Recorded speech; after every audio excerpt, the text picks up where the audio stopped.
On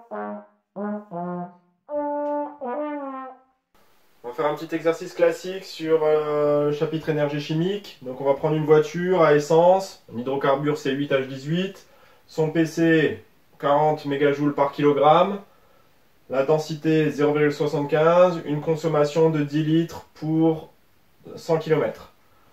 4 questions. Première question, donc triangle du feu pour déterminer qui est le comburant, qui est le carburant, quelle est l'énergie d'activation. Deuxième question, est-ce une réaction exothermique ou endothermique qui a lieu dans le moteur? Troisième question, quelle est la masse d'essence nécessaire pour faire un trajet de 200 km pour traverser l'Alsace du nord au sud? Et enfin, quatrième question, quelle est l'énergie fournie lors de ce trajet par la combustion? On va répondre à notre première question. Notre première question, qui est le carburant? C'est assez facile, c'est l'essence. Qui est le comburant? C'est le dioxygène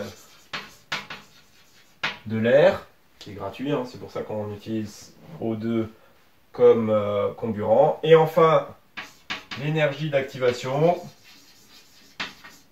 Dans un moteur à essence, vous allez avoir une bougie, et cette bougie, elle va vous créer une petite étincelle pour qu'on puisse avoir notre combustion. Donc étincelle de la bougie. Voilà pour la première question. Deuxième question, eh bien, on est dans le cas d'une combustion. Une combustion libère de l'énergie. Si elle libère de l'énergie, ça veut dire qu'on a une réaction qui est exothermique. Donc ça, c'est à savoir, c'est une question classique qu'on va avoir sur la combustion. Donc c'est une réaction exothermique car elle libère de l'énergie et de la chaleur. On passe à la question 3, donc on nous demande la masse d'essence pour un trajet de 200 km. Donc déjà, on peut calculer le volume d'essence qu'on va utiliser pour le trajet, donc volume d'essence pour 200 km de trajet. Donc ça veut dire qu'il va falloir faire la consommation fois la distance du trajet.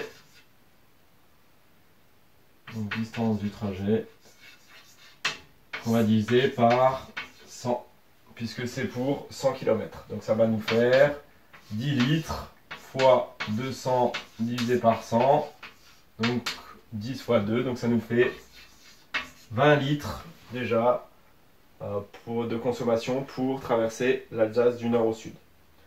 Ensuite, il va falloir utiliser la densité. La densité qui est égale à 0,75. Je rappelle la formule de la densité, c'est la masse volumique sur la masse volumique de référence. Ici, c'est l'eau. Donc c'est la masse volumique sur la masse volumique de l'eau. Avec la masse volumique de l'eau qui est 1,00 kg par litre. Donc ça nous fait 1,00 kg par litre. Donc ça veut dire que notre masse volumique, elle va être égale à la densité fois la masse volumique de l'eau. Donc ici, 0,75 kg par litre. Du coup, si on a la masse volumique c'est égal à la masse sur le volume. À partir de là, on fait passer le volume de ce côté-là. Il va nous rester masse égale à masse volumique fois volume. Donc ça va nous faire 0,75 fois le volume, donc fois 20 litres qu'on avait, qui va nous faire 2 fois 0,75, ça fait 1,5, donc 15 kg pour la masse d'essence à chercher. Question 4, c'est seulement maintenant, en fin de compte, qu'on va vraiment utiliser la formule qu'on a vue dans le cours qui nous disait que l'énergie, c'est égal à la masse fois PC. Donc, on va faire la masse, 15 kg, fois nos 40 mégajoules par kilogramme, ce qui va nous faire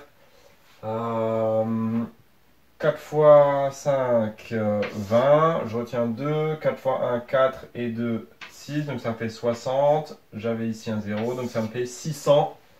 Je regarde l'unité. Mégajoules. Puisque je rappelle que si ici notre PC il est en mégajoules par kilogramme, il faut que je mette la masse en kilogrammes et le PC en mégajoules. Donc ça veut dire que j'ai une énergie fournie par la combustion sur ce trajet qui va être de 600 mégajoules pour faire ce trajet de 200 km.